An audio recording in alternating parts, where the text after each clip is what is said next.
नमस्कार, मी राहुल कुलकर्णी. नेहमीप्रमाणे एक चांगलं असं व्यक्तिमत्व की जे काहीतरी महाराष्ट्राला दिशा देईल असं मला वाटलं. आम्ही तुमचा परिचय सांगा बरं.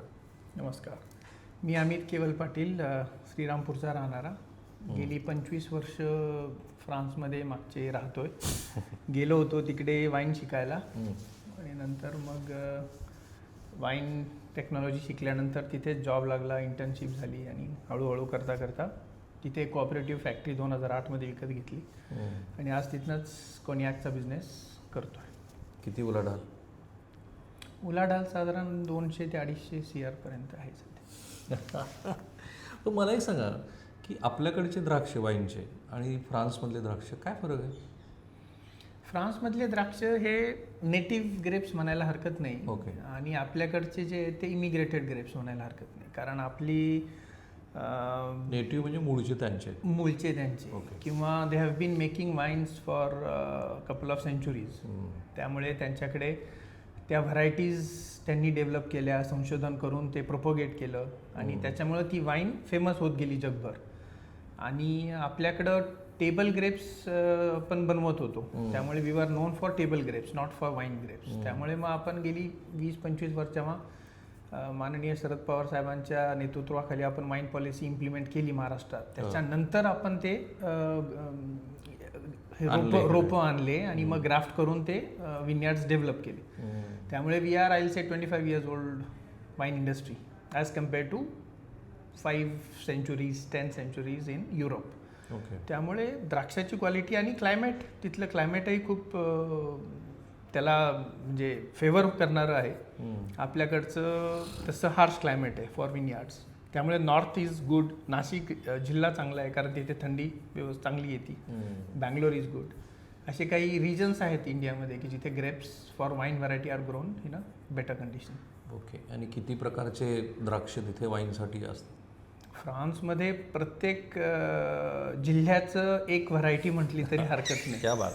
जसं फ्रान्समध्ये फ्रान्समध्ये फ्रोमाज म्हणतात. चीज इज फेमस, म्हणजे 365 व्हरायटीचे चीज आहेत तिथे. रोज एक टाईपचं चीज घ्यायचं, म्हणजे ते रिपीट नाही झालं पाहिजे वर्षभर एकदा सूप घेतलं की दुसऱ्या वर्षीच पुन्हा त्याच्या पहिल्या दिवशी. तसंच त्यांचं प्रत्येक जिल्ह्यामध्ये एक एक व्हरायटी. ते म्हणून मी त्याला म्हटलं की ते नेटिव्ह आहे, आधीपासून तसं येत होतं म्हणून त्यांनी ते सोडलं नाही. प्रत्येक छोटी, आता कोलंबार ही व्हरायटी आहे, ती व्हरायटी 250 वर्ष झाले त्या कोन्याक रिजनमध्ये होतीच आधीपासून. नंतर फिलॉक्सेरा आला, काही डिसिजेस आले, ग्राफ्टिंग झाले, अमेरिकेवरनं काही नंतर इम्पोर्ट केले गेले प्लांट्स, परंतु कोलंबार अजूनही आहे. म्हणजे त्यांनी जी त्यांची आधीची संस्कृती होती ती त्यांनी जपायचा 1001% प्रयत्न केलेला आहे. ते आवर्जून केलेलं आहे आणि ते त्यांनी फेमस केली आहे. मग कोलंबारपासून त्यांनी पिनो बनवली, पिनो एक्सपोर्ट करायला चालू केली. जगभर आज ते अमेरिकेत विकतात, जर्मनीला विकतात, एशियामध्ये विकतात. आणि तिची किंमत म्हणजे जगभर तुमची व्यापार पेठ आहे किंवा तुमचं market place is your global आणि production is the district. Obviously तुमचं सधनता वाढती. त्यामुळे आपल्याकडे आपली जी स्वतःची म्हणून व्हरायटी होती कुठल्याही याची, समजा ज्वारीच्या, त्याच्यात आता खूप भ्रष्टपणा आला आहे. पण त्यांच्याकडे तसं नाही आहे. मूळचे आहे ते आहे तसे टिकवून ठेवले. त्याच्यात इम्प्रूव्हमेंट केल्या आहेत आणि टेक्नॉलॉजीप्रमाणे, क्लायमॅटिक चेंजेसप्रमाणे त्याच्यात त्यांनी म्हणजे let's adopt the old products to the new technology असं करून त्यांनी आजच्या तारखेला आम्हाला. आणि तिथे सगळे सेंट्रलाइज सिस्टम्स असतात, म्हणजे प्रत्येकजण ज्याला जे वाटेल ते करू शकतो असं नसतं. म्हणजे आज महाराष्ट्रामध्ये वाईन बनवताना, आज आता इकडे इंडियामध्ये श्रीरामपूरला आईवडिलांची शेती आहे, तिथे ते वाईन बनवतात. तर त्याच्याकरता रूल्स रेग्युलेशन्स जे इंडियामध्ये आहेत ते तेवढे अजून एक्झिजन्स लेवल नाही आहे, तेवढी स्ट्रिक्ट झाले नाही आहेत जेवढे युरोपमध्ये आहेत. ओके. त्याच्यावर इंडियन वाईन प्रोड्युसर असोसिएशन काम करत आहे, परंतु त्यांना अजून ॲग्रेसिव्हली इम्प्लिमेंट करणं गरजेचं आहे. Quality standards. ओके. हे प्रत्येक तुम्हाला अलीकडे यायला लागेल थोडंसं किंचित. हे प्रत्येक फील्डमध्येच म्हटलं तरी हरकत नाही. म्हणजे तुमच्या साईडला यायला लागेल काय? त्यांचे रूल्स अँड रेग्युलेशन्स आपल्यापेक्षा जास्त कडक आहेत. खूप कडक आहेत. ओके. पण आपले तेवढे नाही आहे. म्हणजे आता तुमची शेती आहे, तुम्हाला आता त्या शेतीमध्ये तुम्ही म्हणाल की मी आता हे द्राक्ष काढून दुसरं काही करेल आणि त्याच्यापासून ती कोन्याक बनवल, तर ते अलाउड नाही आहे तुम्हाला. तेवढंच काय, आता असं मी बिल्डिंग समजा बांधली, त्या बिल्डिंगला तुम्ही म्हणाल मी काळा आणि लाल रंग द्यायचा आहे मला, ही माझी बिल्डिंग आहे, तर तो सुद्धा तुम्हाला अलाउड नाही आहे द्यायला.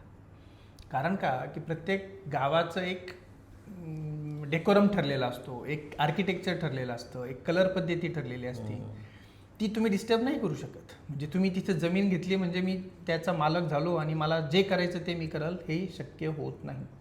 तुम्हाला तो म्हणजे भास असतो की ही जमीन म्हणजे माझी आहे, हे म्हणजे घर मी बांधलं म्हणजे मी पाहिजे ते करू शकेल, नाही करू शकत. म्हणजे आता ते जुन्या आर्किटेक्चरमध्ये जर मी ठरवलं की मला असा ब्लॉक बांधायचा आहे समजा स्काय स्कॅपर, ते नाही करू शकत. म्हणजे कुणी जरी असलं काही जरी असलं तरी तुम्हाला वाटेल तसं नाही करू शकत. तुमचं फॅमिली बॅकग्राऊंड काय?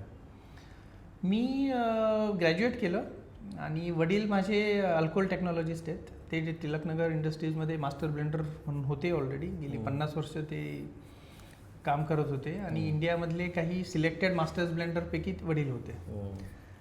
गेली ब्लेंडर म्हणजे कसं बनवावं ह्याचं ज्ञान असतं. ब्लेंडर म्हणजे कसं अल्कोहोल बनलं जातं त्याचं टेक्निशियन, आणि blending is a specialised field in alcohol technology.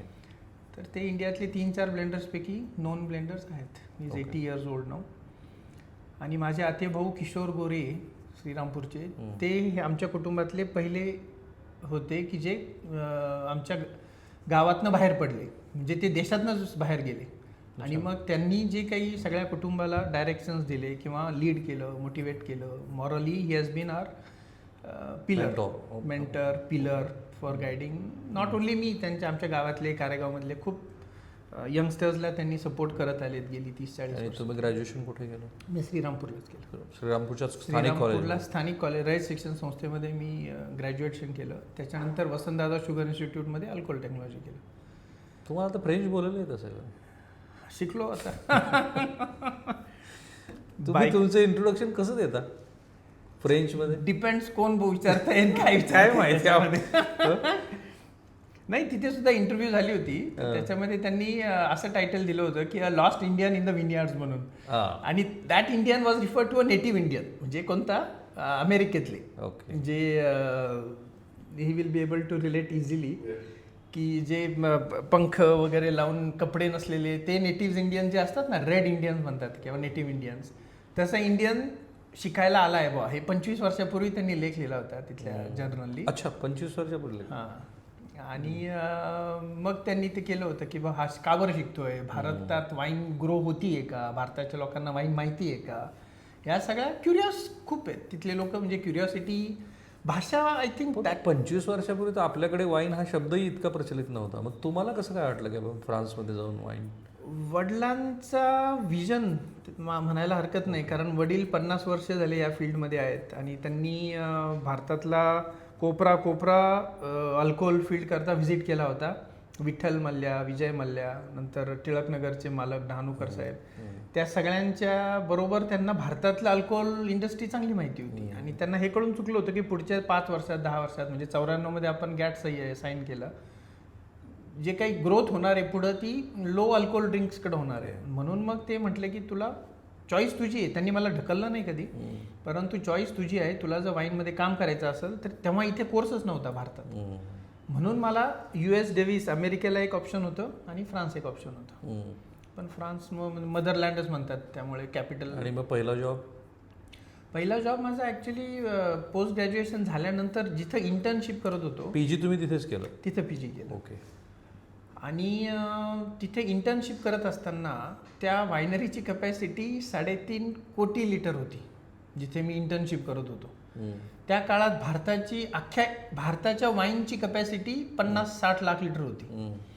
म्हणजे just to tell you the difference between size of industry in India 50-60 lakhs आणि तिथल्या एका वायनरीची कपॅसिटी 3.5 कोटी लिटर, म्हणजे 5-6 पटीनी एका देशाच्या.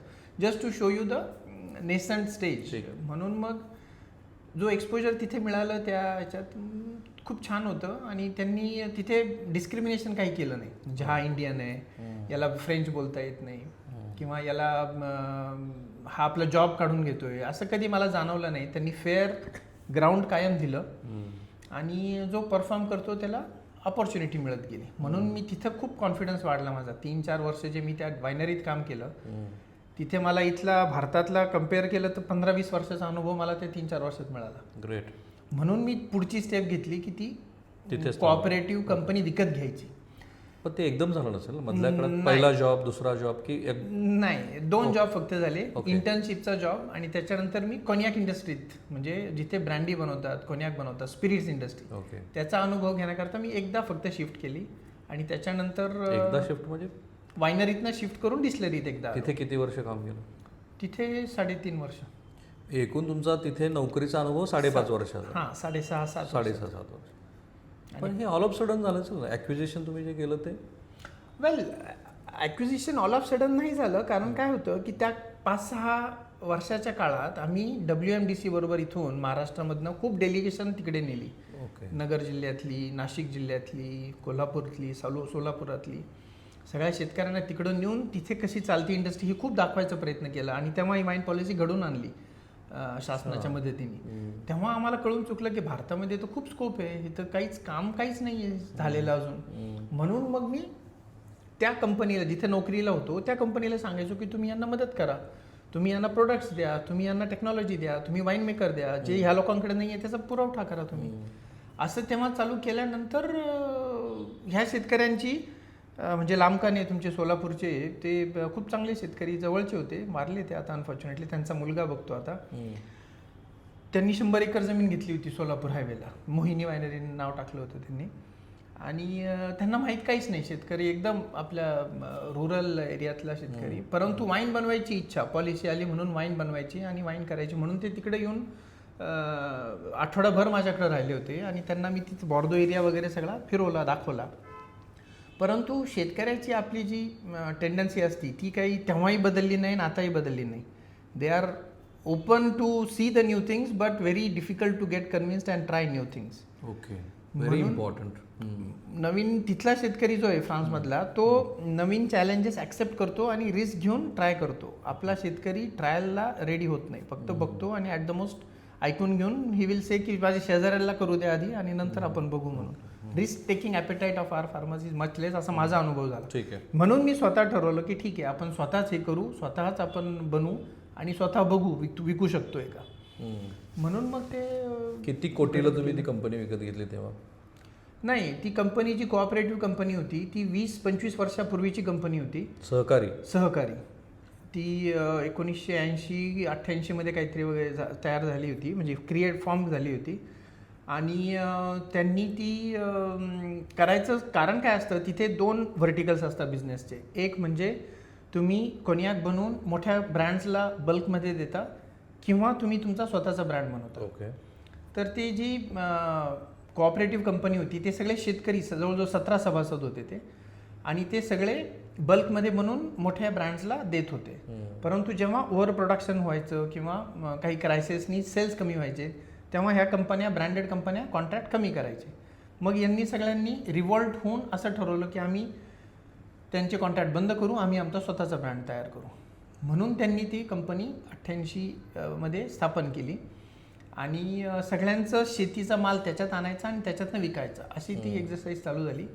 20 वर्ष साधारण ते चाललं, 18 वर्ष 20 वर्ष. आणि मग साधारण 15 वर्षानंतर परत बूम आला 2003-2004 मध्ये, जेव्हा कोनियाक खूप डिमांडमध्ये आली. तेव्हा सगळेजणांनी, मग शेतकऱ्यांमध्ये युनिटी राहिली नाही, परत त्यांनी सगळे कॉन्ट्रॅक्ट सही केले आणि मग ह्या कंपनीचं अस्तित्व कमी झालं, म्हणजे इम्पॉर्टन्स कमी झालं त्याचं, ग्रोथचं. So I brought that company actually for €1. म्हणजे €1. How come? कारण तो ब्रँड डिमिनिश होत होता, ब्रँड व्हॅल्यू काही त्याची नव्हती. म्हणून मग त्या कंपनीला मी प्रपोजल असं दिलं की मी तुमचा ब्रँड €1 घेतो, तुमचा ब्रँड तसाही तुम्ही आता बंदच करायचं ठरवलं, संपत चाललाय, तर मी तो €1 नॉमिनल व्हॅल्यू म्हणून देणार. बाकीचा तुमचा स्टॉक जो आहे तो मी मार्केट व्हॅल्यूमध्ये तुमचा मी विकत घेणार ॲज मार्केट. तेव्हा किती द्यायला लागले तुम्हाला? तेव्हा भारतीय रुपयामध्ये 17-18 कोटी रुपये द्यावे लागले त्या काळात. आणि मी ₹1 सुद्धा माझ्या खिशातून खर्च नाही केला या सगळ्याला. मग हे सगळं 100%, 100 पण नाही, 110% फायनान्स फ्रेंच गव्हर्नमेंट, फ्रेंच बँकेने मला दिला. 110%. बँकेचीच कमाल आहे. 110% कसे की ते तुमचं समजा प्रपोजल असेल समजा 17 कोटीचं, तर ते तुम्हाला 19 कोटी सँक्शन करतात. कारण तुमची जी सडन रिक्वायरमेंट जी असती ती तुम्हाला माहिती नसती, कारण you are Working capital. Working capital म्हणा किंवा त्या डिमांड ते अँटिसिपेट करून तुम्हाला 110% अप्रूव्ह करून देतात. तर तसंच झालं बँकेने. म्हणजे ॲक्च्युली जेव्हा प्रपोजल वडिलांसमोर मांडलं मी, तेव्हा वडील म्हणे की एवढे पैसे आपल्याला जमणार नाही रेज करायचे, आणि ते डायरेक्टर कंपनी प्रायव्हेट लिमिटेड हे असं आमचं काही कंपनीचं म्हणजे आमच्या फॅमिलीचं बॅकग्राऊंड तसं नाहीच आहे कमर्शियल किंवा व्यापारी. वडील म्हणजे तू नोकरी करतोय, तुला मग आता ती नोकरी सोडून धंदा करायचा म्हणतो, तर मग ते भांडवल कुठून आणशील, कसं करशील. तेव्हा तुम्हाला किती पगार होता भारतीय रुपयात? भारतीय रुपयात मला तेव्हा 3.5 लाख रुपये पगार होता महिन्यात. साधारण 25 वर्षापूर्वीची गोष्ट. 25 वर्षापूर्वी. ठीक आहे, मग तेव्हा तो मी सोडला डायरेक्टर आणि सेल्स होतो. ठीक आहे, सोडला आणि ही कंपनी घेतली. ही कंपनी विकत घेतली. मग सगळं झिरो झालं, मीटर डाऊन, म्हणजे काहीच नव्हतं ना, फक्त खर्च चालू झाले.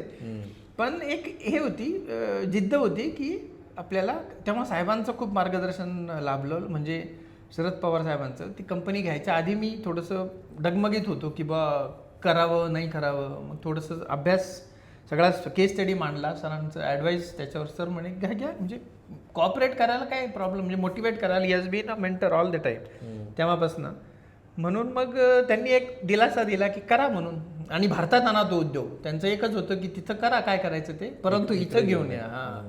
तिथं शरद पवारांचं झालं. नेहमी मी महाराष्ट्रात जेव्हा हे मोठेपण सांगतो ना, तर लोक त्याला फार सकारात्मक घेतात, काही लोक टीका टिप्पणी करतात. माझं असं मत आहे, श्री देवेंद्र फडणवीस घ्या, श्री शरद पवार घ्या, विलासराव देशमुख घ्या, यशवंतराव घ्या, ही विजनरी माणसं आहेत. आता त्यात फडणवीसांना मी यासाठी घेतलं कारण त्यांच्याकडे इन्फ्राबद्दलचं ज्ञान खरोखर चांगलं आहे, त्यांचा स्वतः त्यात डिप्लोमा झाला. त्यामुळे पाटलांनी जे सांगितलं ना, असे कित्येक लोक मला भेटतात की जे पवाराबद्दल इतक्या आस्थेवाईकपणे बोलताना दिसतात. पण कंपनी घेतली, मग त्याच्यामुळे कंपनी घेतल्यानंतर मग जिद्द चालू झाली. म्हणजे ते म्हणतात ना काय, कुछ करके दिखाना है, कुछ करके दिखाना आहे. आणि आपण आता हे उडी मारली आहे, आता त्याच्यात पोहायल्याशिवाय मार्ग नाही. म्हणून मग वेड्यासारखं ते सेल्स वाढवायच्या करता फिरायला लागलो. आणि आधीचा त्या वायनरी डिस्लरीचा अनुभव असल्यामुळे याच्यात अशक्य असं काही वाटत नव्हतं. म्हणजे ती भीती मनातून ते 5-6 वर्षात निघून गेली होती. From day one. ओके. मग झपाट्याने कामाला लागलो. 8 पासनं 13 पर्यंत टर्नओव्हर कंपनीचा डबल ट्रिपल, दरवर्षी ऑलमोस्ट डबलच करत गेलो कंपनीचा टर्नओव्हर. नंतर जे शेतकऱ्यांनी विकली होती त्यांच्या सगळ्यांचा परत माल घ्यायला लागलो. ब्रँड वाढवत गेलो. जवळजवळ 13-14 देशांमध्ये एक्सपोर्ट चालू केला. टीम वाढवली कंपनीची, लोक वाढवले. असे सगळं करत करत बॅक इंटिग्रेशन केलं. शेती घेतली. मग आधी शेती नव्हती, 2008च्या आधी मी शेती घेतलेली नव्हती. शेती माहितीही नव्हती तिथली, कशी घ्यायची काय घ्यायची. मग तो एकदा कंपनी घेतली आणि सेल्स वाढला. मग असं वाटलं की बा आता हे शेतकऱ्यांकडनं तर माल घेतोय, पण मग उद्या या शेतकऱ्यांनी हात उचलला, आम्ही तुला नाही देणार माल, तर मग आपण काय करायचं. म्हणून मग बॅक इंटिग्रेशन करून स्वतःची शेती घेतली, स्वतःचे विनियार्ड्स उभे केले. आता तेव्हा सुरुवातीला मी खूप 3-4 हेक्टरपासून चालू केली होती. आज जवळजवळ 177 हेक्टर सगळं क्षेत्र आहे. 177 गुणिले 2.5 आहे ना तिकडे. 2.5 करा हिशोब. आता 500 एकरची मालक झाले तुम्ही तिकडे. काय ते म्हणायला येते सगळं, परंतु काम करताना जाणवलं नाही. गेली 20 वर्ष कसं होत गेलं आणि काय होत गेलं याची ऑनेस्टली काही कल्पना कधी केली नाही. फक्त जे झपाटल्यासारखं फक्त करत होतो आणि झपाटल्यासारखं काम करत गेलो आणि ग्रोथ होत गेली ऑनेस्टली. फाईन. आता 3-4 प्रश्नाची उत्तरं 1-2 वाक्यात द्या. आत्ता किती प्रोडक्शन आहे आपलं पर डे? पर डे म्हणण्यापेक्षा आम्ही वर्षाला 4.5-5 लाख बाटल्या विकतो. 4.5-5 लाख. पण ते लिटर भागेले 300 दिवस जर केले तर साधारण 1000 ते 1,500 बाटले. 1000 ते 1,500. आणि एम्प्लॉई किती आहे त्याचा? 7 एम्प्लॉई. फक्त 7 एम्प्लॉईवरती काम? 7 एम्प्लॉईवरती सगळं 200 कोटीची उलाढाल आहे. बरोबर. ह्या 7 मध्ये मराठी कोणी नाही आहे ना? आता तुमची पहिली जबाबदारी यांना कॉन्टॅक्ट करा. बाजूला आमचा कलर फार उजळला आहे. मराठी नसण्याचं कारण म्हणजे आपले मुलं बाहेर जायला धकत नाही. मी ह्या ज्या मुलाखती करतो ना ते ह्या कारणासाठी. Go ahead sir. आपले मुलं नगर जिल्ह्यातले जरी मी त्यांना म्हणतो पुण्यात येऊन काम करा, माझं पुण्यात ऑफिस आहे, तुम्ही पुण्यात या, पुण्यामध्ये तुमच्या पोराबारांना शिकवा, इथं पगार तुम्हाला जास्त मिळेल, सगळं ग्रोथ होईल, पण ते तिथं सोडत नाहीत. श्रामपूरमधून नगरमधून आपलं गाव सोडत नाहीत आणि आपलं घर सोडत नाहीत. त्याच्यामुळे तो फार मोठा, कितीतरी 10 मुलं माझे असे आहेत श्रामपूरमधले की ज्यांना मी ऑफर दिल्या तुम्ही पुण्यातून काम करा म्हणून, परंतु नाही सोडत. They are not ready to. तो मेजर ब्लॉक आहे महाराष्ट्रीयन. तो फ्रान्सला कधी यायचं आणि कधी काम करायचं. हे जे गुलाबराव पाटील कार परवा म्हणाले ना की बिहारी माणसांनी येऊन इथे कामं केलेली आहेत आणि आपण मात्र त्यांना नावं ठेवतोय, ते आता केवल पाटलांनी जे सांगितलं तेच आहे ना, की ते तसं सुरू आहे म्हणून आपण प्रगतीच्या दिशेनं जातो की नाही ते तुम्हीच ठरवा आता. पण एक महत्व, तुमचा कलर कसा उजळला एवढा? ते काय तिथल्या कलर असंच होतं उजळण्यामध्ये माझं काहीच कॉन्ट्रीब्युशन नाही आहे. वातावरणाचं कॉन्ट्रीब्युशन? वातावरणाचं कॉन्ट्रीब्युशन आहे. आणि आय थिंक जे फूड हॅबिट्स आहेत तिथल्या, त्या तेलकट नाही, तिखट नाही, आणि बरंचसं न्यूट्रिशनल आहे, असं ओव्हरऑल सिनारिओ आहे. त्यामुळे ओके. आणि असं सांगू नका तुमच्या मिसेस तिकडच्याच आहेत म्हणून. खरं की काय? खरं आहे. त्याच्यामुळे आमचं फ्रेंच एवढं स्ट्रॉंग व्हायचं कारण तेच आहे. कारण भांडायचं असलं तर फ्रेंचमध्ये भांडावं लागतं. पण ती काय लव्ह स्टोरी होती? लव्ह स्टोरी होती. सांगा जरा महाराष्ट्राला ते हाऊ इट स्टार्टेड. नाही, ती इन्शुरन्स कंपनीत काम करत होती. आणि माझी तेव्हा मी खूप जुनी कार विकत घेतली होती. पैसेच नव्हते, पगारात. मग ते इन्शुरन्सची म्हणजे गाडी इन्शुरन्स करायला तिच्या कंपनीत गेलो होतो. आणि ती एकटीच लेडी होती की जी इंग्लिश बोलत होती. आणि त्या काळात मला फ्रेंच जास्त येत नव्हतं. मग ती इंग्लिशमध्ये कम्युनिकेट करून तिने मला समजून घेतलं, मला सांगितलं काय पद्धत आहे, काय रूल्स आहेत वगैरे वगैरे. आणि तिला जाताना मी म्हटलं की एवढी माझी जुनी गाडी आहे, गाडीची माझी किंमत तेव्हा होती काहीतरी 250 युरो, 300 युरो, म्हणजे भंगार मॉडेल घेतलं होतं कारण तेवढंच अफोर्ड करू शकत होतो. आणि त्याचा इन्शुरन्स होता 700 युरो. तिला म्हटलं गाडीची किंमत 350 युरो आहे, 250-300, आणि इन्शुरन्स 700.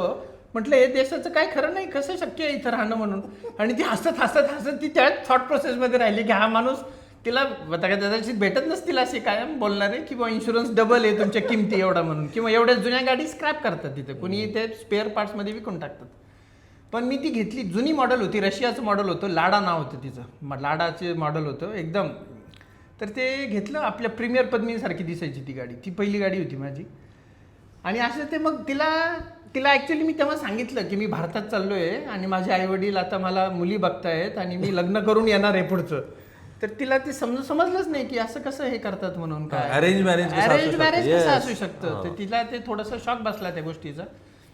पण म्हटलं आमच्याकडे भारतात असतंच असं, आणि असंच चालू आहे म्हटलं बऱ्याच वर्षापासून, त्यामुळे काही टेन्शन घ्यायचं नाही. तुम्ही कधी म्हणालात आय लव्ह यू, आणि ते फ्रेंचमध्ये कसं म्हणाला? नाही, ते आय लव्ह यू लगेच नाही म्हणालो. मग त्याच्यावर बरंच विचारमंथन झालं आमचं. मग मी ती इथं आल्यावरती मला म्हणायला लागली की तू असं कसं करू शकतो मुलीबरोबर जी माहिती नाही.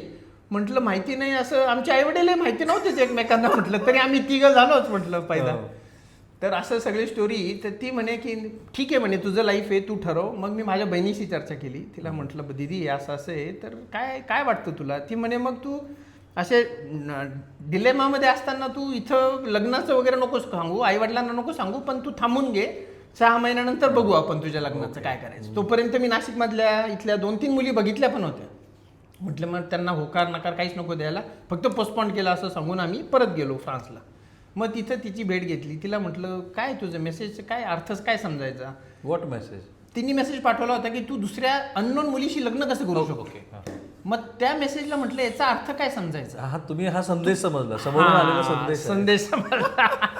मग मी तिला त्याचा अर्थ विचारल्यावरती म्हणे नाही, मला तुझी काळजी वाटत होती की तू अननोन मुलीशी लग्न कसं केलं. म्हटलं मग काळजी वाटायचं कारण काय होतं.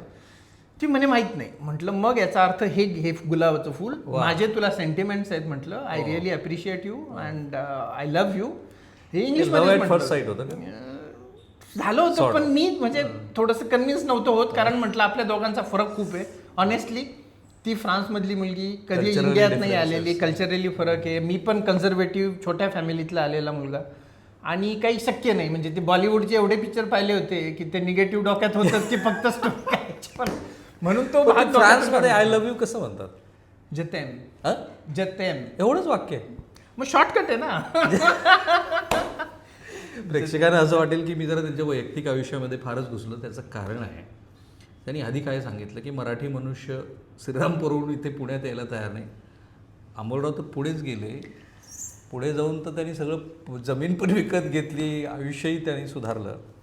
महत्त्वाच्या विषयाकडे मला यायचं आहे, आणि अर्थात स्वातंत्र्य, समता आणि बंधुत्व हे जे फ्रेंच राज्यक्रांतीनं जगभराला दिलेला संदेश आहे. मला नेहमी फ्रेंच मंडळीबद्दल एक आकर्षण वाटतं की ते केवळ ह्या 3 शब्दाचा उच्चार करत नाहीत, प्रत्यक्षात ते हे 3ही गोष्टी जगतात. त्याच्याबद्दल मी बोलेन. पण महत्त्वाचा भाग राहिला की वाईन बनते कशी. Wine actually he it's art actually wine बनवणं हे केमिकल कॉम्पन्सेशन.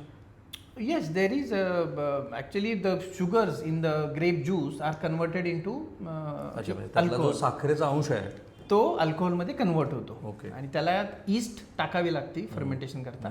ग्रेपच्या स्किनवर नॅचरल ईस्ट असती पण तेवढी सफिशियंट नसती ट्रान्सफॉर्म करायला सगळे शुगर्स. ओके.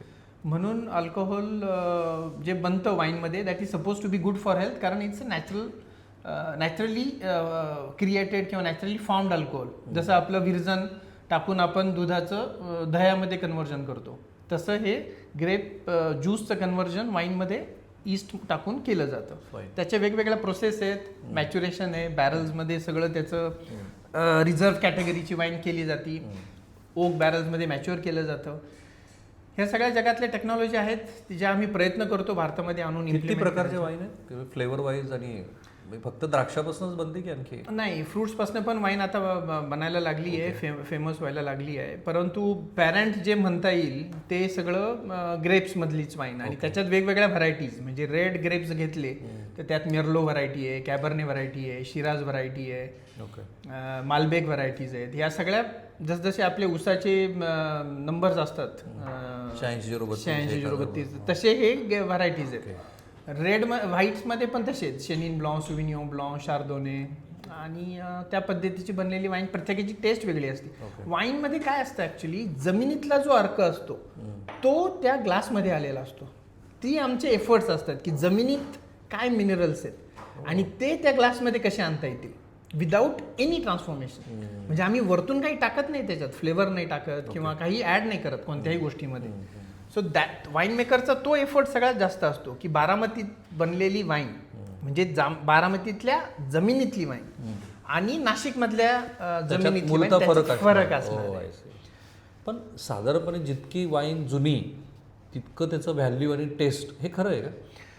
खरं प्रत्येक वाईनला नाही आहे. प्रत्येक वाईन ही बॅरलमध्ये टाकून जुनी चांगलीच होऊ शकते असं काही नाही. किती महत्वाचे प्रश्नाचं उत्तर तुम्ही दिलं. कारण ती वाईन त्या पद्धतीची बनली गेली पाहिजे, तेवढे जुनं ते झाड असलं पाहिजे, ते द्राक्ष त्या क्वालिटीचे पोटेन्शियलचे असले पाहिजे जेणेकरून बॅरल्समध्ये टाकल्यावर ते पॉझिटिव्ह इव्होल्युशन त्या वाईनचं झालं पाहिजे. तरच ती वाईन रिझर्व्ह कॅटेगरीतली किंवा हाय एंड वाईन्स म्हणू शकते. म्हणजे आता फ्रान्समध्ये सुद्धा 10 वर्ष, 8 वर्ष, 20 वर्ष, 25 वर्ष, 30 वर्ष असलेली वाईन आहे पण सगळ्या नाही आहेत. ओके. खूप लिमिटेड आहेत. खूप म्हणजे खूप लिमिटेड कारण तिथेही तोच प्रॉब्लेम आहे की सगळ्यात पोटेन्शियल नाही आहे 20-20 वर्ष मॅच्युअर होल्ड करायचं. पण ते जितकी दीर्घकाळ ठेवण्याची जी प्रक्रिया आता मी इथे वसंतदादा शुगर इन्स्टिट्यूटमध्ये गेलो होतो किंवा मी बघतो आहे की कशा पद्धतीने प्रिझर्व करतात. एक वेगळ्या पद्धतीचं ते लाकूड असतं, तो पिंप बनवतात. सो हे शेकडो वर्ष जुनी वाईन, 1000 वर्ष जुनी वाईन वगैरे ही अशी बनते. ॲक्च्युली काय आहे की हे जे लाकूड आहे त्याला ओकवूड म्हणतात आणि ते ओकवूड फ्रान्समध्ये लियर एरिया आहे तिथे ते ओकवूड बनायचं आधी लिमुझिन ओकवूड म्हणतात त्याला. ओके. आणि ते ओकवूड पासनं ते जे बॅरल्स बनवायचे that used to be used for transporting the wines. आधी काच नव्हती, कंटेनर्स नव्हते, स्टील नव्हतं, प्लॅस्टिक नव्हतं. त्यामुळे मग ते लाकडाच्या कंटेनर्समध्ये वाईन ट्रान्सपोर्ट केली जायची पॉईंट ए पासून पॉईंट बी पर्यंत. म्हणजे फ्रान्समधनं युकेमध्ये, फ्रान्समधनं अमेरिकेत. मग त्या काळात 2-2, 4-4 महिने लागायचे. मग ते लोक जे इथनं पाठवायचे ते बघायचे इव्होल्युशन. अरे या लाकडामध्ये केलेली वाईन तिथं गेल्यावर चांगली होती, याचा अर्थ याचा इफेक्ट चांगला आहे त्याच्यावर. असं करून ते ट्रायल एररमधनं ते मॅच्युरेशन प्रोसेस डेव्हलप झाली आहे. आज भारतामध्ये आपल्याकडे ओकवूड नाही आहे जे मॅच्युअर करू शकतो म्हणून ती कॉस्ट सगळं इम्पोर्ट करावं लागतं आपल्याला, म्हणून ती कॉस्ट खूप जास्त जाते. फाईन. हा हेल्थशी निगडीत विषय आहे तरीही मी तुम्हाला विचारतो कारण तो तुमच्यापासून म्हणून तुम्ही घेता वाईन? मी घेतो. राईट. किती घेता साधारण? 1 ग्लास एव्हरी नाईट. म्हणजे मील बरोबर तुमच्या जेवणाबरोबर 1 ग्लास जर घेतली तर इट्स अ मेडिसिन. मी हा प्रश्न म्हणून विचारला होता. आपल्याकडे प्रॉब्लेम हा आहे की आपण बाटली उघडल्यानंतर ती संपेपर्यंत आपण घेत राहायचं. हा आपला चुकीचा which is absolutely wrong. Okay. I never supported that argument of finishing the wine.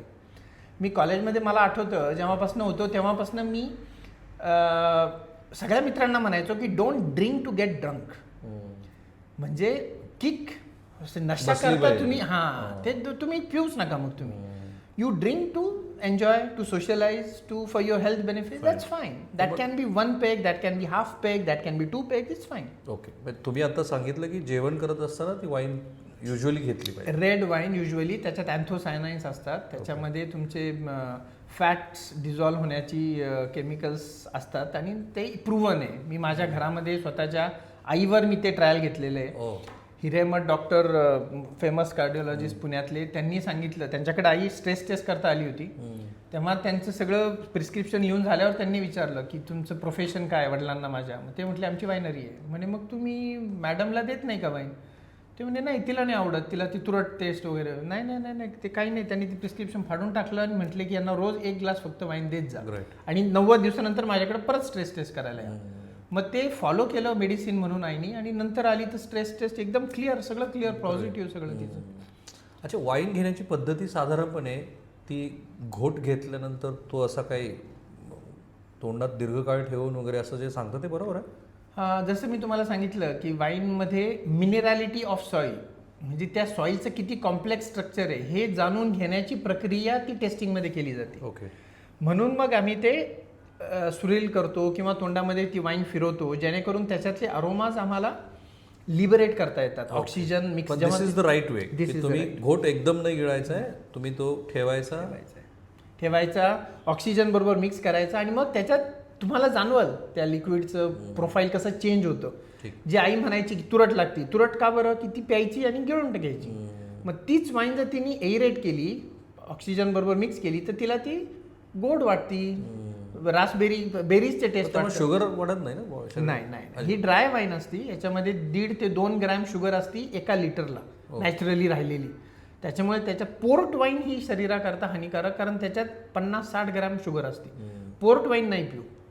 तो एक फार मोठा आपल्याकडे एज्युकेशनचा खूप प्रॉब्लेम आहे वाईन कन्झम्पशन करता. म्हणून तर तुम्हाला मी म्हटलं नाही, मला आपल्याला रेग्युलर सिरीज घ्यावे लागते एवढं एज्युकेशन करायचं असतं. अनफॉर्च्युनेटली श्री शरद पवार यांनी ही जी वाईन पॉलिसी आणली 15 वर्षापूर्वी वगैरे झाले, महाराष्ट्रामध्ये ती अजिबात यशस्वी झालेली नाही.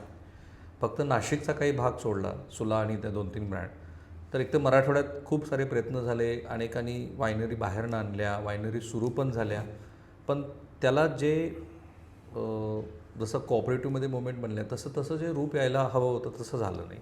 3 वर्षापूर्वी तर खूप मोठा वाद झाला की जेव्हा जनरल स्टोअर्समध्ये वाईन विक्री संदर्भामध्ये काहीतरी आपण धोरण घ्यावं असं म्हटलं गेलं, पण ते झालं नाही. एक चांगला पर्याय खास करून नाशिक आणि उत्तर महाराष्ट्रातल्या शेतकऱ्यांना तो झाला असता, पण तो झाला. आता त्याच्यात पुन्हा नव्याने चर्चा होऊ शकते. खास करून मुंबईमध्ये नाईट लाईफ संदर्भामध्ये जेव्हा चर्चा सुरू झाली, त्याचा ह्याच्याशी सांगड घालून खूप बोललं गेलं. ज्याला हवं आहे, ज्याने ज्या पद्धतीनं त्याचा विचार करायचा ते करा, हे वाईनचं प्रमोशन नाही. मी फक्त एका मराठी माणसानं जे फ्रान्समध्ये दाखवलेलं कर्तृत्व आहे त्याच्याबद्दल बोलतो आहे. मुलाखतीच्या शेवटच्या भागात आहोत. तो संदेश जो नेहमी मी मराठी मुलांना देतो ज्यांना उद्योग करायचा, व्यवसाय करायचा किंवा नोकरीच्या शोधात, पण त्याच्या आधी जे स्वातंत्र्य, समता आणि बंधुत्व ह्याच्याबद्दल बोललो. तर ही जी फ्रान्सची जी सोसायटी आहे ती कशी आहे? समाज कसा आहे फ्रान्स? समाज आता ॲक्च्युली हा प्रश्नाचं उत्तर मी 2 भागात देईल. कोविडच्या आधीचा माझा लाईफस्टाईल आणि त्या समाजाची रिॲक्शन, आणि कोविडच्या नंतरचं. कारण कोविडनंतर बरेचसे चेंजेस युरोपमध्ये झाले, कारण युरोप हा छोटा कॉन्टिनेंट आहे. आजूबाजूच्या खूप देशांचं इमिग्रेशन नॉर्थच्या देशांमध्ये होतं आहे, जे आता आणि जेव्हापासनं युक्रेन आणि रशियाचं वॉर चालू आहे तेव्हापासनं खूपच डिस्क्रिमिनेशन झालं आहे. त्यामुळे आधीचं उत्तर म्हणजे प्री कोविड टाईम्समध्ये फ्रान्स हे फेअर कंट्री आहे. डिस्क्रिमिनेशन वगैरेचं मी आधी सांगितल्याप्रमाणे मला तरी माझ्या ह्याच्यात कधी काही जाणवलं नाही. फेअर कॉम्पिटिशन, जो काम करतो, ज्याला शक्य आहे, एंटरप्राइझिंग क्वालिटीज आहेत, त्याला तिथे सक्सेस मिळण्याचे चान्सेस खूप आहेत, त्यात काही वादच नाही. ओके. फक्त तिथले रूल्स रेग्युलेशन्स फॉलो करणं हे सगळ्यात मोठं आणि महत्त्वाचं चॅलेंज आहे, जे आपल्याला भारतामध्ये तेवढं शिकवलं जात नाही. ओके.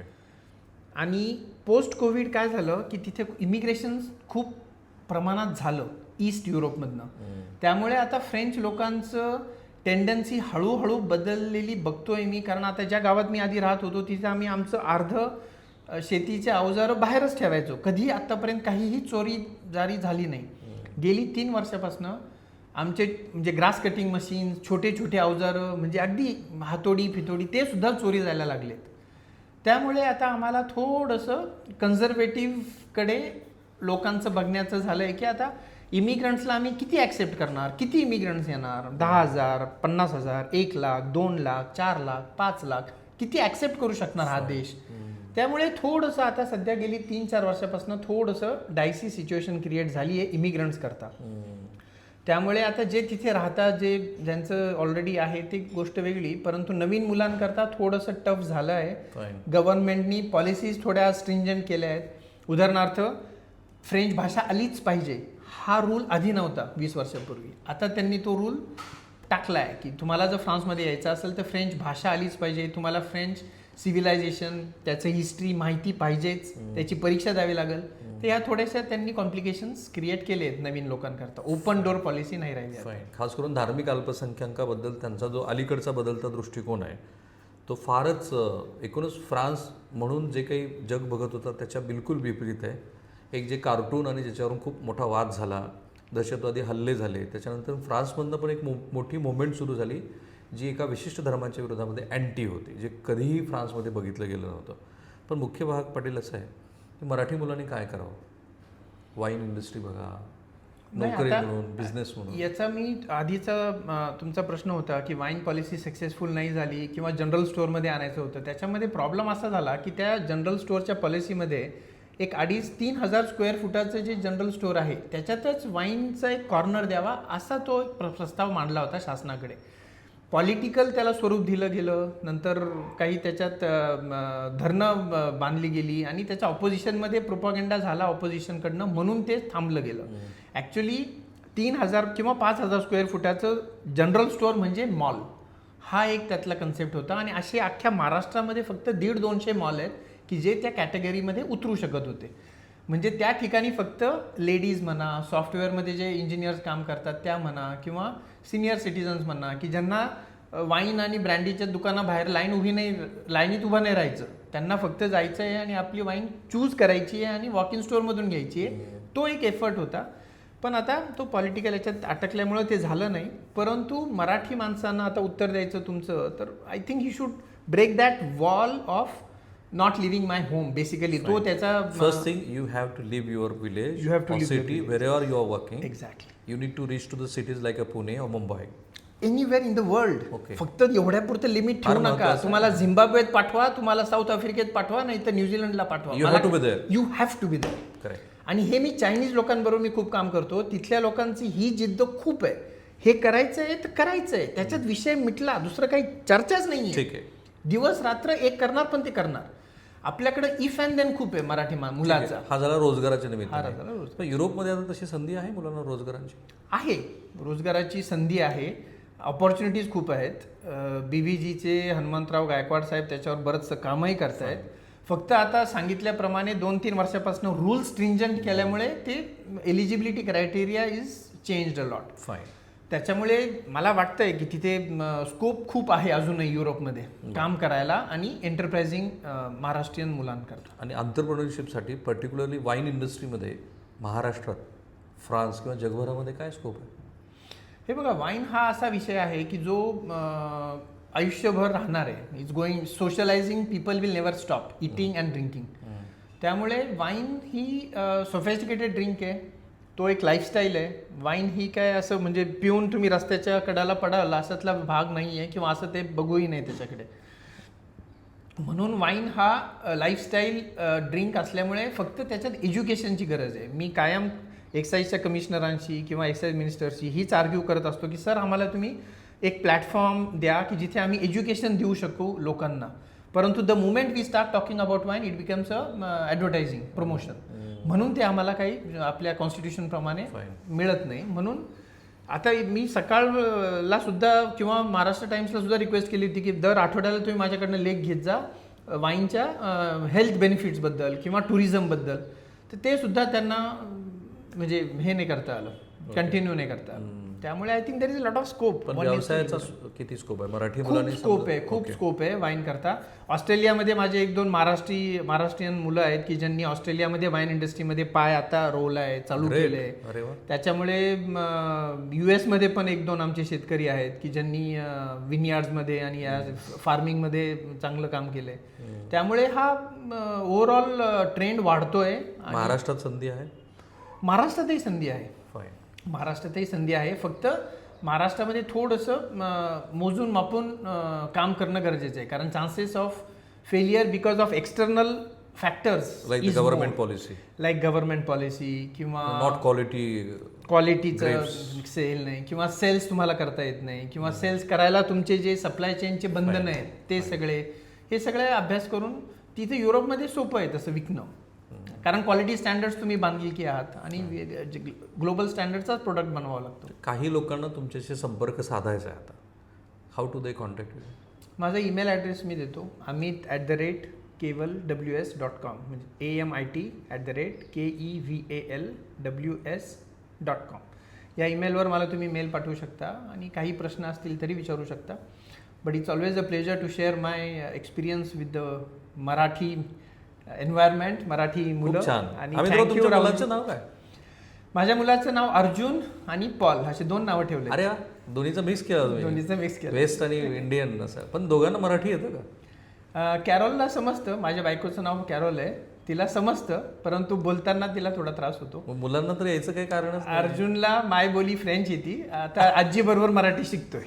वा, खूपच छान हा इंटरव्ह्यू होता. मी प्रयत्न करेन की अमितरावांनी जर आम्हाला बोलवलं तर आम्ही तुमची ती फॅक्टरी बघायला पण येऊ. अगदी, यू आर ऑलवेज वेलकम. मी आता जगभरातनं, एकतर अमेरिकेतनं खूप सारी निमंत्रणं आली आहेत, दुबईतनं बरेच लोक बोलवत आहेत. माझा प्रयत्न काय, आता हळूहळू महाराष्ट्राला लक्षात येतं. गेली 1.5 वर्ष नो युअर कंपनी नावाचा जो सेगमेंट आहे तो आम्ही करतो.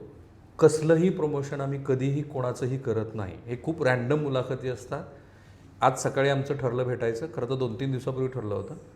त्यांना इथे आल्यानंतर मी प्रत्यक्षात भेटलो आणि मला असं वाटलं की हे महाराष्ट्रासाठी खूप गरजेचं आहे, मराठी मुलांनी बाहेर पडणं. आणि मला आनंद आहे की तुम्ही ते लाखोच्या संख्येनं बघत आहात. फक्त बघतच नाही तर कमेंट करत आहात. तुम्हाला ह्याच्यातनं प्रेरणा मिळते असं तुम्ही सांगत आहात. ठाणेदारांचा इंटरव्ह्यू तुम्ही बघितला, किती नावं आता मी सांगत बसत नाही. So thank you. जर तुम्ही आम्हाला बोलवतं जरूर आम्ही येऊ. थँक्यू. ते यासाठी की प्रत्यक्षामध्ये तिथे काय घडतं आहे. आता त्यांनी ऑस्ट्रेलियाचे पण 2 संदर्भ दिले. माझं असं मत आहे की मराठी माणसात ती क्षमता आहे. आणि मी माझं नेहमीचं परावलीचं वाक्य बोलतो की हा जो समज होता की मराठी मनुष्य व्यवसाय करू शकत नाही तो खोटा आहे.